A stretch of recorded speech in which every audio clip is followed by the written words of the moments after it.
That would be great if true, but he's not. He's not dead, and I know this. Okay, let's just do it without him then. I think. Look, so he prepared a statement that he would like me to read on his behalf as to why he's not here tonight. Oh. Okay. Okay. That's different than death. Yeah.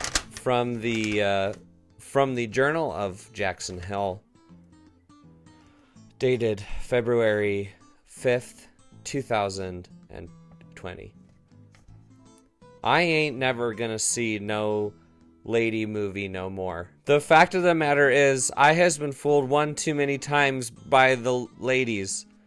First it was widows, then it was Captain Superman, and I ain't doing it no mores. Until that bitch, Margot Robbie, shows her fucking on film again, you won't find me in the audiences. This is the last will and testament of me, Jackson Emery Hill. And he kind of scribbled down there at the bottom, I think, to sign it. Wow, that's profound. So, well, that explains it. Yeah, that's right. why he's not here tonight. So I would prefer death, but we've got to respect his wishes. It's true. And you know, if it were up to me, I probably wouldn't have seen this movie either, because Margot Robbie, you know, you never know what you're gonna get. Maybe Margot Robbie kind of opens up her robe and yeah, you get a little action. You get a little buzz of that bee. That's what you pay that $14 for. That's right. Just a piece of the action, piece of pie. But we spent the time, we spent the money. I guess we should still talk about this movie, Birds of Prey, or the Fantabulous Liberation of One Harley Quinn. Directed by Kathy Dan. That's right. Starring Kathy, not only Kathy Dan, but Kathy Yan. Is it Kathy Yan or is it Kathy Dan? It's Yan with a Y. Are you sure? C-Y. So Kathy. Put it right here. Yan. Right. Like yam, she's Chinese but American. with an N. Y-A-N. She's okay. Yeah, so this is the latest installment in the DC universe. Mm-hmm. The last one was Joker, the critically lauded 11 Academy Award winner Joker, starring... Right, we're doing this after the Oscars, where they've won 11 Oscars. Yes. And shocking the nation. Shocked the nation. Shocked and delighted, we should Seriously. say. We rioted into the streets that day that the Oscars happened, which was after... or before this. It was not dissimilar, actually, from the ending of Joker, with the rioting in the streets, and Joaquin was there to, give us the old Glasgow smile. It was you on top of the police car with the makeup doing your little dance. Beautiful. I remember the fateful day when La La Land was usurped by Moonlight. Usurped couldn't have been a better word, because in my mind, La La Land sat on a throne. Mm-hmm. It was king of movies. Right, and then when they announced it, I was like, absolutely, this is the perfect choice. It's like, no duh, right? You got singing, dancing, pretty much the exact same things you have in Joker, and I think... Not to mention all-white cast. That's right. I mean, you kind of neglected to say that. That was sort of a big part of La La Land. Well, part of the appeal, The best part about La La Land was that there were black characters, but they were only in service of the white characters, which was very, just genuine. I think I saw some, pirouette in and out of frame during some of the dance parts. You got some jazz musicians who were all black. This is basically... Well, so Joker was the... that was the DC installation as well? Or is it just it's Warner Brothers, right? It's Warner Brothers. So Joker was intended to be a one-shot thing, a standalone film. Oh, is this like a one-take, like 1917? Exactly. Okay. Something, by one shot, I mean one movie and it's done, right? They've been kind of toying with this idea of a DC Origins where they have Joker and then they have Lex Luthor and they have these kind of villain backstories, and then somehow existing within the same universe are these other Suicide Squad and Batman versus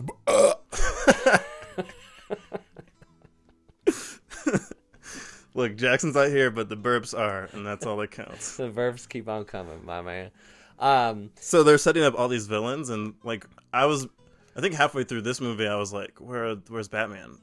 And I don't know where. Like, wouldn't that be a perfect opportunity? It was so weird to hear that echo because the guy to the left of me said, "Where's Batman?" Are you serious? Yeah, and then I heard it from you literally like 30 seconds later. Wait, Batman. So I do feel like we need to talk about this and include this in the podcast. Okay. So empty theater practically. That's right. Yeah. Like there may have been 20 other people in there. Our row was empty, save for the one person who was in K13. And I looked at our tickets and I saw K12 and 11, and I was like, what are the odds? Yeah. You know? And then I looked at this man's face and I recognized him.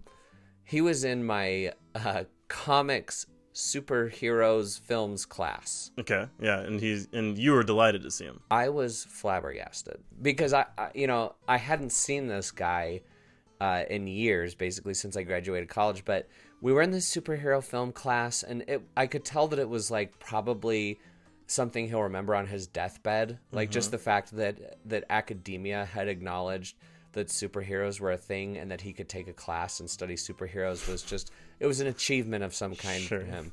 And he was like, it's very much on your mountaintop. it is. Yeah, it was his His apex. It was his Everest. It was his apex. Yeah. So he was the guy that was always like the teacher would be talking about whatever movie we watched. And he'd be like, actually, in the Wonder Woman comics, number 179 from 1984, they actually disputed this fact that they included in the movie. And the teacher, Dr. Angel, would be like, we're not talking about the comics, we're talking about the movie. And it was just this continuous loop over and over again that this guy just couldn't quite get it in his head that we weren't there to revere superhero lore. We were there to, watch superhero movies and try to intellectualize them in some way. So maybe that's not his apex, it's like his nightmare, where he just wants to talk about... He was oblivious to it. Yeah, okay. It never sunk into him that he was annoying anyone or that anyone was, tired of his shtick. And this lucky fella sits next to us. One more part to the story, though, is that he latched onto me in a certain way to where, like, we would leave the class and he would just immediately come up on my right, and be like, oh, yeah, so I couldn't believe what the teacher said about Wonder Woman in this film. Like, when she's actually living amongst the other Amazonians. And so I would have to, like, endure this 10-15 minutes probably of talk about shit that I didn't care about. Yeah. But I couldn't walk away. I couldn't just be like, shut up, I don't care, and leave, because there was this kind of charming innocence to him, this naivete that, and I just knew that, like, he probably didn't have a lot of people who wanted to listen to him talk. And so in a sense, it was basically like having Jackson there with us in the theater. You brought it right back, baby. Right back Proud around. of you. Right. Come back around. Yeah. Hey. That's what people on the rodeo do. Anyways, the point being is that so we had a guy who in an empty theater, we somehow managed to sit next to this guy. It was kismet. It also, what's up with the empty theater? Well, men, Josh, are you not doing your job? Are you not watching women in film? Do you not want to see That's me looking men get hit in the nuts over and over again and bones be fractured? Bones be fractured. Bones be fractured. That's our new rap too. I mean, yeah, I'm sure we'll read an article this next week. One of the people involved in the film saying that the reason it's doing so poorly is because men hate women and they're not going to go see this movie. Which that debate's been going on for a while. That was what was that movie? Hustlers. I think Hustlers had a similar reaction. The famous snub of Jennifer Lopez J-Lo. not getting the Best Actress nom. I haven't seen that movie, but I watched the halftime show. Hey, she deserves all the Oscars. Am I right? Her and Shakira. Yeah, that's right. Although I sexualize women. I gotta ask, if they're gonna dress up like that and shake their rear ends on national television, can they really claim a Me Too movement? I mean, weren't they kind of asking for it? I think you're onto something. You're spot on, actually. Thank you. The Joker and I broke up. I wanted a fresh start. But it turns out I wasn't the only dame in Gotham looking for emancipation. Okay, so we've done literally everything we can to avoid talking about this movie. Yeah, what are we gonna start with? Because I've got some things to say. So I guess the things that stood out to me most in this movie, or the most, would be acting. The acting in this movie was all over the place. Okay, I didn't know what that meant. Well, I'm here to teach you. Translate. Yeah. So first things first, Ewan, my darling beloved Ewan, was god awful in this movie. Well, his opening is like he's British, and then I thought he was like, oh, he's gonna be just himself. He's not a British. He's just a dandy. Which, for whatever reason, the wires get crossed, and so just the mere fact that he's a dandy means that he is then also has like some weird British affectations. Woo! Who's having a good time? Yeah, he's effeminate and he's flamboyant. Also, like, queer baiting a little bit. I think that the relationship between Yaz and Zaz, sure, and Ewan and Obi-Wan. Roman Sionis. Roman baby. AKA Black Mask. Yeah, so there's a relationship. It's like, they're kind of like leading on that they're like, intimate or something. They don't fucking follow through for it. But yeah, Ewan McGregor's character is very all over the place, and I couldn't quite place him. And then his motivation for the rest of the movie. Yeah. His motivation was thin. Like he wanted to get this MacGuffin back. Yeah, his motivation basically. was every other character's motivation. But then, like, the film tried to give him these scenes where he could just chew up the scenery and just be this huge personality, right. Like this kind of villain that we're just, wow, can you believe the audacity? But then can you also believe how down to earth he is when he sees some blood on his face and he says, ew?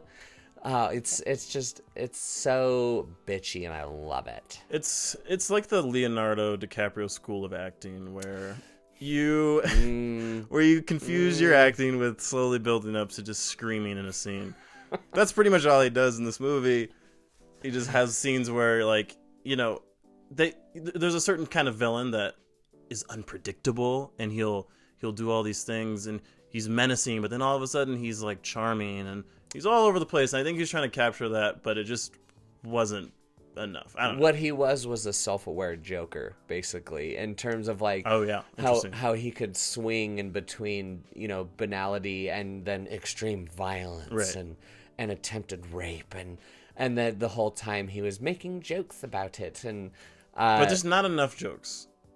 There's not enough funny jokes. Oh sure, okay, so the delivery wasn't there. Not even the delivery. Just the words that were pouring out of his mouth weren't there. You know who does a really good Joker impression? Margot Robbie. She is choice Joker. Comic book Joker. Is this a joke?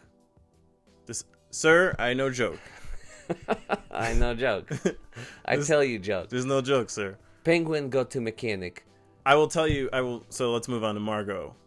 Okay. Who is Harleen Quinzel. Harleen Quinzel, that opens with this weird like Looney Tunes animation. The movie opens up and she's like offering this voiceover narration about her life and how she was like orphaned and raised by nuns, and then she got her PhD. All the stuff that was totally unnecessary because none of those things played into her character whatsoever, other than that, like, oh, she had a picture of herself with nuns in her apartment, and then she does some like armchair diagnosis of her compatriots at some point in the movie where it's like, oh, that's a childhood trauma. She's Jewish. I guess she's kind of Bronxian, yeah. Yeah, Bronxian is what I'm going for, not Jewish. I'm just thinking of Uncut Gems and how many times you did that accent. It's fun to do. You didn't see me laugh. But the point being that this movie thought by having that like little setup that was going to go a very long way towards us understanding Margot Robbie's character as like a human being, someone who has motivation and dimension, but there's none of that. Right. Despite Margot Robbie's best efforts, there is like no nuance in this character, and at no point, honestly, did I ever feel like I was watching Harley Quinn. I felt like I was watching someone cosplay as Harley Quinn. The way I watched this movie was on a scale, or a curve, excuse me. It is a superhero, or it's a comic book movie, as we talked about. It's I guess a blockbuster, not blockbuster. It's a February movie.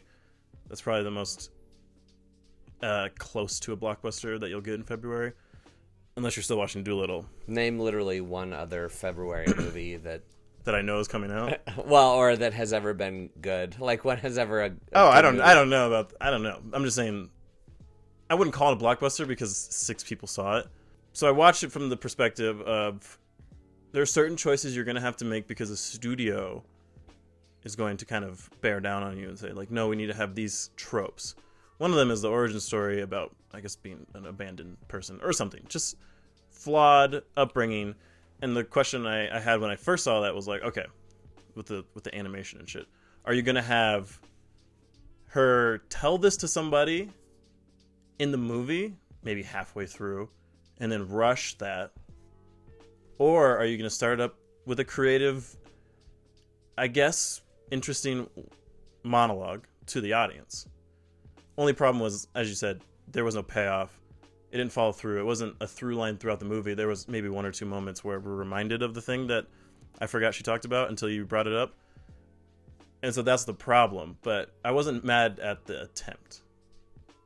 Which is pretty much how I think about this entire movie. None of us are walking out of here unless we work together. I wanted to like this movie. Okay. Like, much like Star Wars, I went into it ready to be entertained. Like, I was going to drop any of my preconceived notions of what this movie might be about, of any of its, like, kind of weak attempts at humor that were present in the trailer, and just to kind of hope that maybe they're going to tell this good female-centric story from, like, a somewhat unique perspective. But, honestly, the acting across the board was bad. Okay. Harley Quinn was bad. Black Canary was bad. Rosa Perez is the dumb cop. I've never seen hot off of her Academy Award nomination for White Men Can't Jump back in 1993. What other fucking movie has she been in besides this She's one? in Pineapple Express. She stuck out to me like a sore thumb. She's pretty bad. She was very bad. Which sucked. It was kind of refreshing to see Rosie Perez do something. It was good to see her. And then, like, but it was one of those moments where you're like, okay, like, we've had dinner. It's probably time to go. Like, we don't need... We're enough. The story's set up. You can go now. I remember when, like, after the chase scene, she was still around. She was, like, in every other shot. And I was like, okay, well, I guess we're going to be here the whole time. Wearing the same t-shirt, too, of the I shaved my balls for this, which was supposed to just be this knee-slapping It hit. visual It hit gag. for one individual. The guy who played Zaz was fine. He had, like, arguably the one great line in the movie. Which was accidental, for sure. Yeah. There's no way. Which was total ADR. Like, that was done after the fact, after everything had been filmed. Yeah. I disagree about Margot Robbie. I think she played Harley Quinn fairly enough. I don't know if I think it's the immersion of Harley Quinn, where she's too much of a comic book, like, sit down and read and have your own voice project what she sounds like, for me to, like, really, like, believe that. And I don't think that's a Margot Robbie problem, but rather Harley Quinn on screen. Yeah, the performance is too affected. It's too fake, basically, to believe that it's like a real person. Yeah. It's an animated voice. And I agree with you that Margot Robbie's charm carried the movie. Like, it was the only reason probably why I wasn't just like, fuck this thing, and got up and left. Because there was that moment, which you looked at me, but I kind of chuckled when she goes into the police station. She's dressed up like an old Hollywood actress, and she's like, I'm here to break out of the block, Calvin Klein. I did chuckle because I like that. It was charming. Yeah. Like, it was funny. And it's like Joker-esque. It's like so over the top and ridiculous, and then immediately proceed to violence. From my limited experience with Joker, I'm not like super deep into the lore, but that seemed like something. There's that classic, 3-point like lighting or whatever, the gleam. Yeah, you've got and then she has the little wrap and the hat, the soft faux. Yeah, all that shit. It was fun. It was like a quick moment. You don't have to like make a whole set for it. It's just like a quick thing, and it's like you sprinkle that throughout the movie, and you keep people more engaged. The child in the movie too was not good. Yeah. Like literally the most basic street urchin type character that you could possibly conjure. I feel like I was watching Indiana Jones. Yeah, Dr. Jones, Dr. Jones. That close. If we didn't have a Chinese American director, Right. that's exactly what we would have done. Absolutely, we would have gotten Harley Quinn. He stole a diamond, Harley Quinn. Oh, you're that psycho chick. I never call a woman a chick. I like said broad, lady, woman, and on occasion, bitch. Bitch. Yeah, so I think that's like the biggest problem was that, and then it fell back into like comic book movie trope where it's like extended fighting sequences. We gotta get the thing. Yeah, the MacGuffin, and then, you know.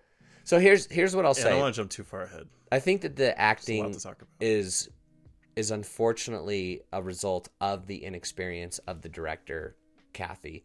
She's only directed one movie, which you talk to me like I'm a fucking idiot that I haven't seen, that doesn't have a Wikipedia entry. That's I didn't know that. I didn't called know it. like Pig's Landing. It's called Dead Pigs. Dead Pigs. What is it about? Tell us about Dead Pigs. Well, I mean, it's a sort of like all these different people. It's a Chinese film. I don't know where it's set, but pigs start dying randomly. They're affecting pig farmers. But really what it's about is all these different characters' relationships to each other. It's one person's like their house is being foreclosed on, another person, you know, is falling in love with somebody. So it's this. There's not really about dead pigs, but Dead Pigs is a central theme where it's like the death of opportunity and Sounds like a modern riff on Red Sorghum. sure. It's not an amazing film. I really enjoyed it, and there's actually a song and number type thing at the end, which is Interestingly, we get that in our own one of the more film. inspired moments I was wondering what you thought about it. of the film, which is the dance sequence when she gets hit in the face by Black Mask and Yeah. goes into this like weird kind of like Marilyn Monroe song and dance. I cringed at first, and then it kept going, and I was like, "Oh, this is fun. I hope we get some more of this." This was And we do not. entertaining. I wouldn't necessarily call it fun, but it held my attention to where I was like, "Oh, this is something interesting. This is a neat choice." And then it's over, and then it's back to this kind of like boilerplate. I'm in a room full of henchmen, and I'm trying to talk my way out of being murdered, and I'll say, "Mr. Bad Guy, I'll do what you want, Mr. Bad Guy," Right. and yeah, there's that like, it felt like a movie, and this may be a little too generous, but it felt like a movie where not Cynthia, what's her name? Kathy Ann knew this movie was not going to be fun, but tried really, really hard and put a lot of effort into making it seem like it was fun. I couldn't disagree with you more, because the sense that I got is that everyone involved with this film thought they were making something really fun and fresh and inspired. I don't think anyone had any kind of a cynical notion of like, this just isn't quite working. Like maybe we can interject this thing that might, take away from the onslaught of violence It's possible. and fourth wall breaking meta shit. Yeah. Okay, that's fine. I mean, I thought a lot about Deadpool in this movie, which not only in the structure, because, Deadpool has that kind of time hopping thing of like, oh, actually, I forgot to tell you about this. So let's go back 1 week in the past and blah, blah, blah. And that's exactly the same formula that this followed, on top of having this ever-present narration from the protagonist, quote unquote, Harley Quinn. I was bothered by that. I think ultimately, It was less bothersome than I thought it was going to be, judging from the trailers, because it wasn't bad, but it obviously wasn't good in any way. It just kind of like existed. It was just there. I just have a problem. I think it's just a personal thing. I just don't think it works. I don't think that framing works, where it's like, what is this? I mean, who is she and where is she coming from? Like, usually when you have like, I don't know, it's hard. It's not 2004. You don't have like a character saying like, this is my life. It's just, where's the Margot Robbie? Where's Harley Quinn when she's saying all these things? And it makes me think about that too much. And then, it's just, It should have been like a Slumdog Millionaire type setup where like she's sitting in a chair tied up or something like that. I'm like, I bet you're wondering how I got into this mess. Maybe that was the. Who are you guys? And then that's like the beginning of the third act. Is she like breaks out of that? Oh, voiceover narration ceases at that point, and then we're into the final act of the thing. Yeah. Right. Like, which is not an original idea. Not at all. No. Not at all. But it's at least an explanation. It ties that's it up an a little idea. bit. Yeah. Maybe that's the end credit scene that we missed, where she, No. No. she's talking, and that's why I got it, and then pull back, and then it's Batman, it's Robert Pattinson. That's not a nice thing to do, Mr. Quinn. I'm not wearing hockey pants. There was a moment where they were falling into the trope, because I know this movie, no one cares about this movie, honestly, so it's not going to probably draw enough buzz or Which I'm surprised about. consequence. I thought that this movie would be a draw, but I thought so too, and we were wrong. At least in Colorado. I don't think anyone gives a shit. But there's a moment when Harley Quinn gets, what's the kid's name? Kid? And they're grocery shopping. Claire something. Sure. And she's saying, I want to be a successful mercenary like you. She's doing, and I'm like, rolling my eyes like, oh, it's, female empowerment. Who needs it? The idea of like the female mentorship that she hasn't ever received. So she has this thing. She's like, how do I get to be like you? And then Harley Quinn basically just says, I'm a fucking maniac. Like, you're not going to be me. And I thought that was like a nice little like kind of just taking the steam out of this idea that this movie is going to be something that it probably shouldn't be, which is like, it's good enough that you have women having like, I guess, unique characters or just personalities in general, and they don't have to like kind of fall into too many stereotypes.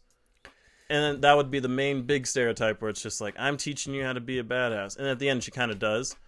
But there's just that moment where you could be like, come on, kid, let's get these groceries and get out of here. Instead, she's like, I fucking went crazy over a guy, which is what happens to women. Right. They go crazy. I hate to say it. I don't feel like it's my place to say, but I did feel like that part of it was problematic. I mean, I know that people struggle with the ends of relationships, but the fact that that she was so defined by the Joker, and I didn't feel to the point of the title that this was ever really like a liberation for her, where she all of a sudden superseded the influence of this very powerful man in her life, which was kind of what the movie was going for. I never got that sense. We don't get Joker closure, and maybe that's because they couldn't get Joker on screen. Well, I think it's more that they just didn't want Jared Leto to be anywhere on set and to be. Yeah, they had her getting kicked out of his house, but it was some big bald guy because they couldn't. They that couldn't was even weird. get somebody in makeup to just be like, get out of here. Actually, that reminds me of one other part of the movie that I actually thought was really funny, which is when she's, all the people are converging on her because now she's broken up with the Joker, and she's like, fair game. Anyone can, it's John Wick 3. enact their vengeance on her, and the guy is like holding the gun, and he's like, I'm gonna enjoy this Harley Quinn. It's like, what did I ever do to you? And then the close up, and he has like the tattooed clown makeup on. He's like, look at my face. Like it was actually acted well, where there was like some vulnerability to it. It was actually kind of funny. There were a few glimpses of what could have been, of how this movie actually could have been good. What was the part that I laughed at? You laughed at It was so small. you laughed at so Ewan McGregor has found out that some part of his evil plan has been foiled, and he's mad. Oh, yeah. And across the bar, some woman laughs, and he of course, because he's super evil bad guy, is like, is she laughing at me? And then off camera, Zaz is like, she is. This kind of like the pot stirring. Like he's just the chaotic, evil. There's the way it was shot. Like, I think Ewan McGregor's like walking across him, so there's like the weird them together, and all you hear off screen is him saying, she is. It's just funny. Yeah. Isn't this fun? It's just like a sleepover. We should order pizza. Big Cosmos. Harley, focus. Jackson, What do you think, man? What would you say your impression was of what is this movie? Hang on. Birds of Prey. Birds of Prey. And then would you recommend it? So he says, no, I would not recommend this film because Margot Robbie don't show her continent. You think he's talking about the continent of Australia? I believe so. Okay, I yeah. believe so. He wouldn't say the other. It wasn't thing that... true enough to her roots as an Australian. Cool. Well, thank you, Jackson. Appreciate the honest perspective. Addison, you loved it, so tell me why. Give me the top 10 reasons why you love it so much and how it is girl power. This movie is kind of an embarrassing failure on just about every front. It tried really hard to have a unique perspective and to offer something new, but at the end of the day, it fell back on literally every single action film trope that it possibly could have.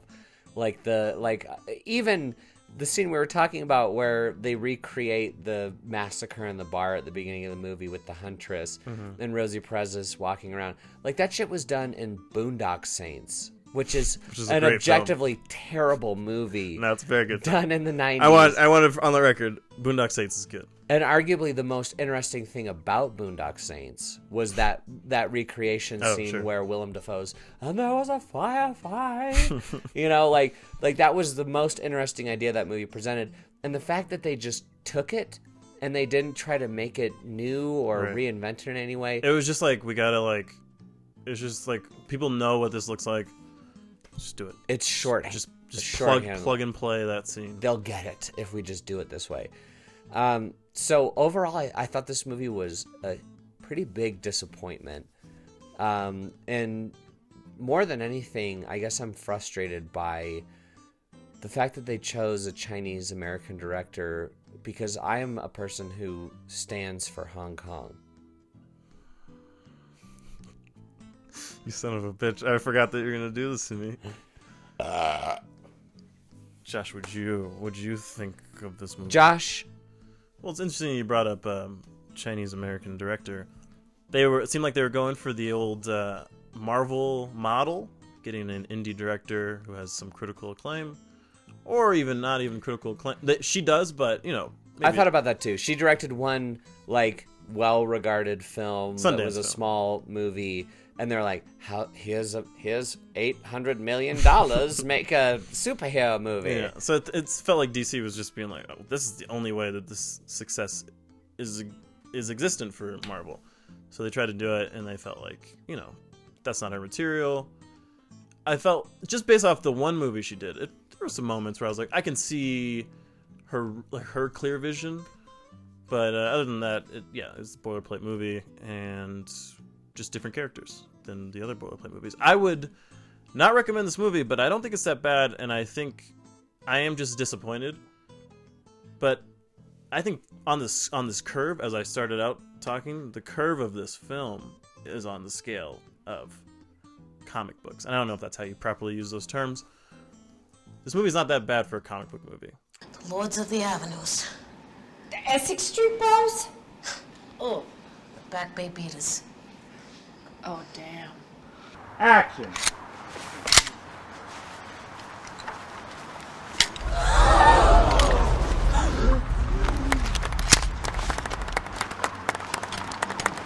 Well, that's it. That's pretty much it. That's that. That's that on that. Our next movie will be Fast 9. Yeah.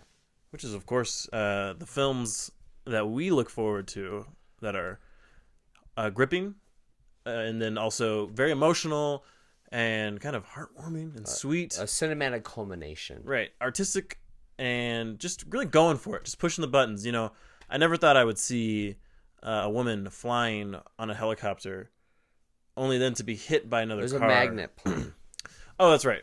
Yeah. And then, that rope, when they're falling off the cliff, clink, clink, into their tire, whips them back to safety. That is what we call in the industry a film.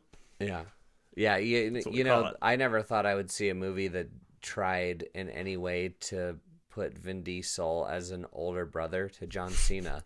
Which is truly, they are pushing the limits to what is believable. Fraternal twins, like, at best. They were clearly born at the same time, but one is not younger than the other. All right, that's all I got to get out of it. So, yeah, look forward to our discussion on Fast 9. Please do. That's it. Jackson, did you have anything to add?